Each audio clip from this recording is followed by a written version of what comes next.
Great morning, my friends. This is your boy Dragon, and welcome to another Rise Up with Dragon. I want to welcome everybody to the eye of the storm. Welcome to the playing field of your consciousness. This podcast's intention is to remove the blindfolds from your programmed mind so that you can gain access to higher levels of consciousness and tap into your true great potential. How do we do this?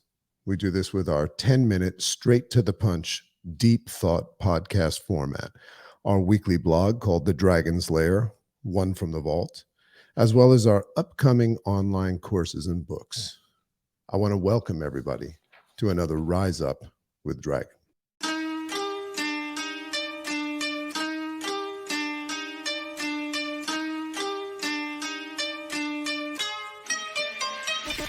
Great morning, world!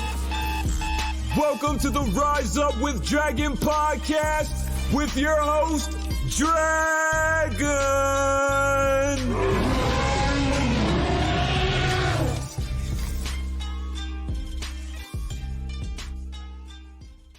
I'm going to go ahead and encourage and recommend that everybody create some sort of a theme, like intro song for your day, because that's like a massive cue. You know, when I hear that intro to the Dragon podcast, you might have this misconception that I did that for all of you, but it's actually for me. So as a reminder, how could we forget? What would we do without tools and vehicles to help us bypass that almighty analytical mind?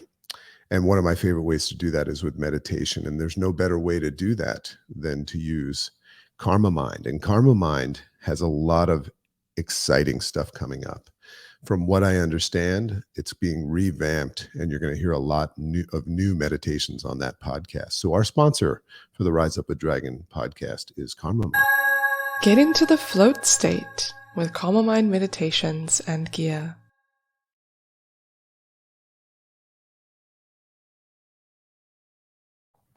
I would also encourage you to create a situation where you can say that you have a sponsor. It's very, very encouraging. It's good for your self-esteem to think that you have created something to the level that has a sponsor.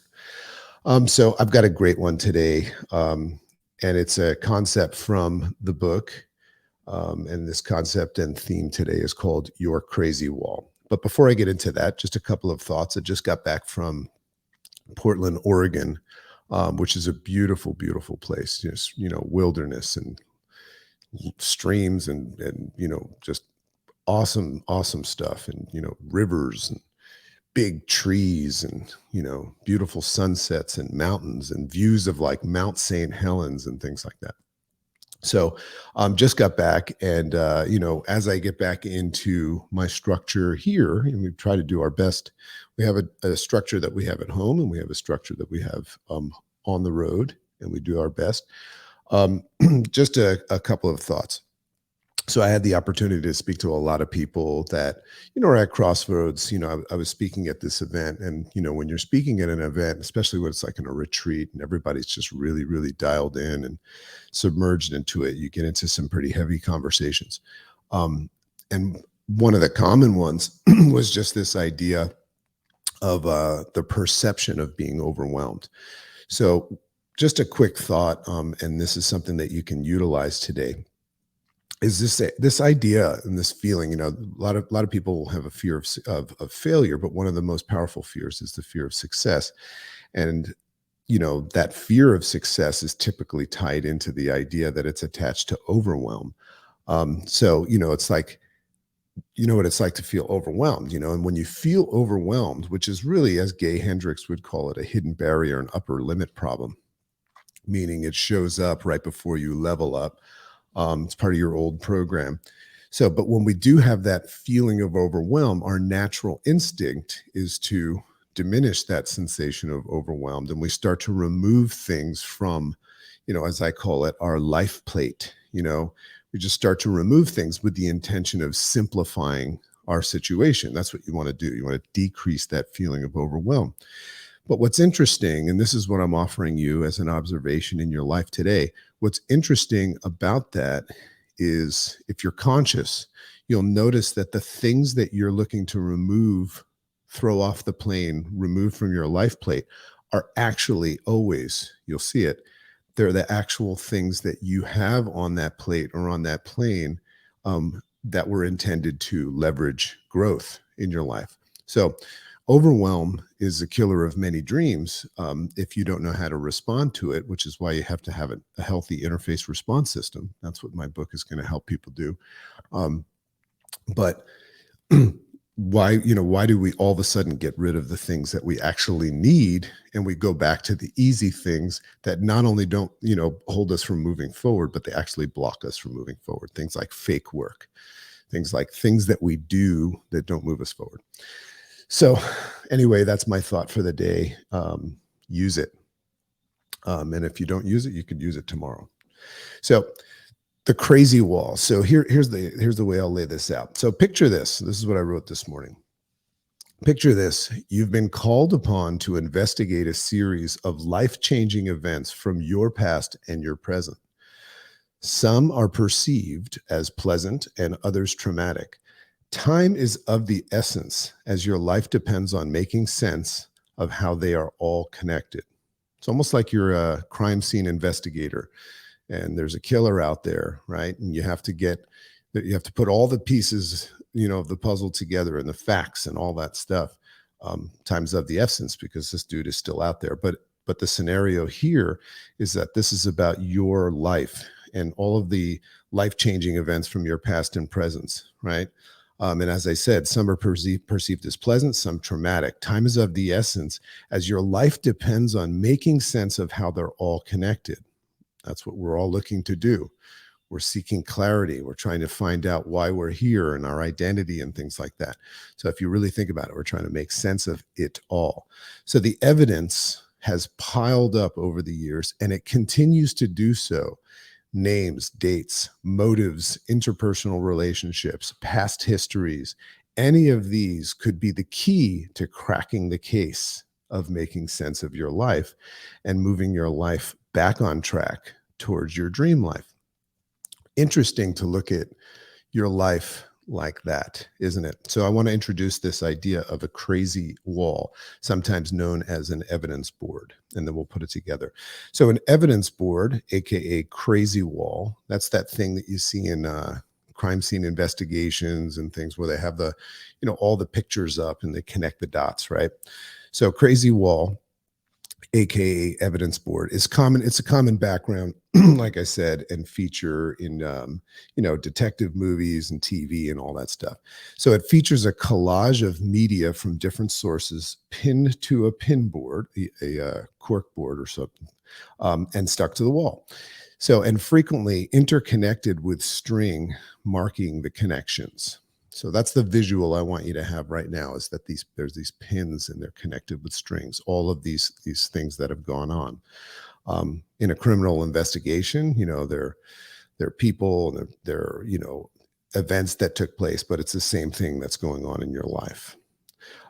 So taking all things that have happened and connecting them with the upstream triggers of them, right? So we something happens. So then you realize something happened before that, right? And we start to connect the dots, the upstream triggers, as well as the downstream effects of that event happening or person.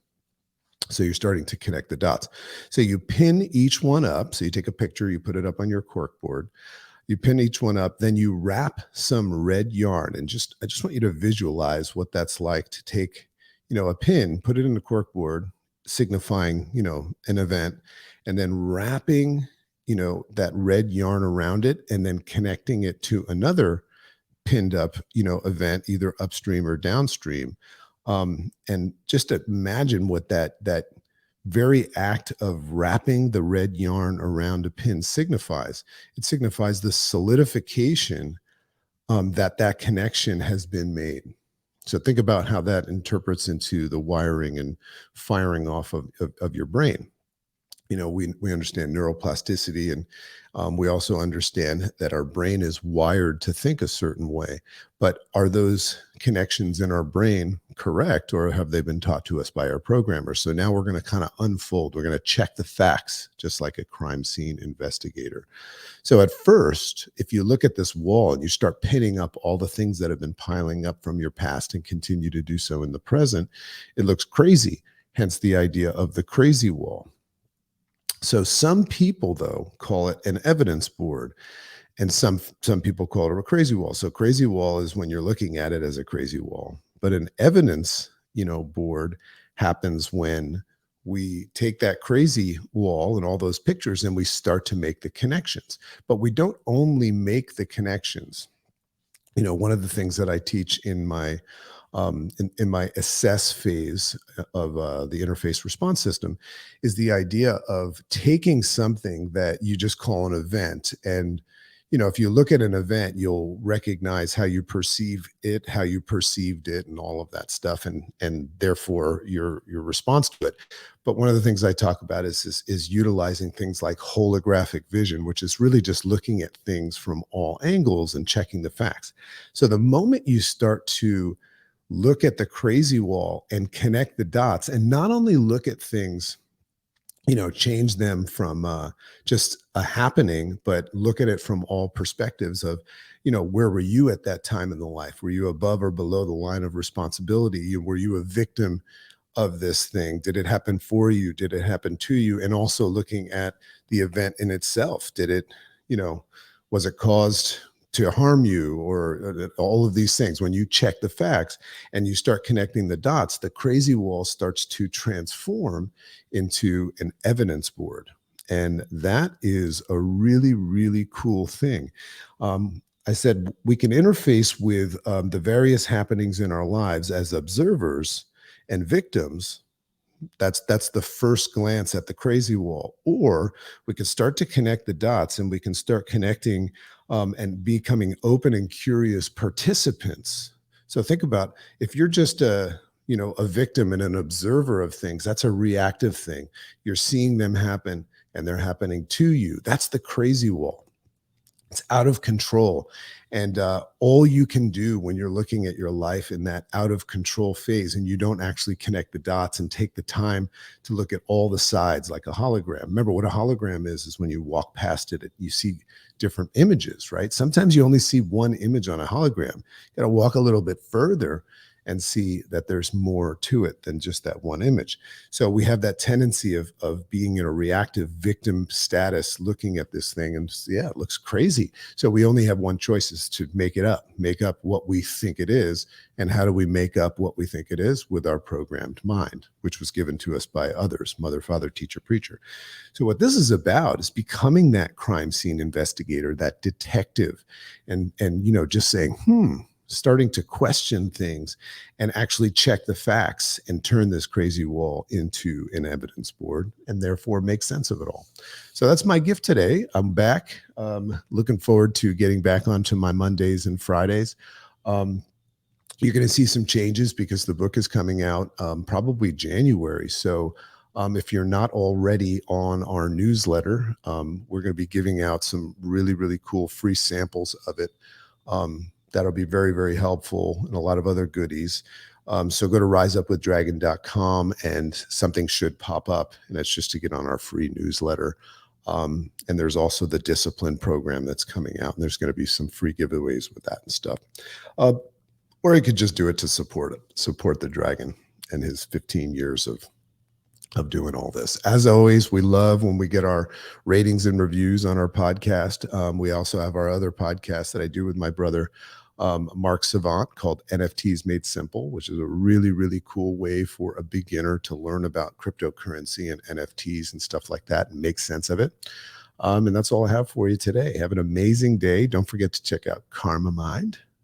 And that's a podcast, and you just get some really awesome meditations from some just amazing South African voiced person. Love and appreciate you. Have an amazing day.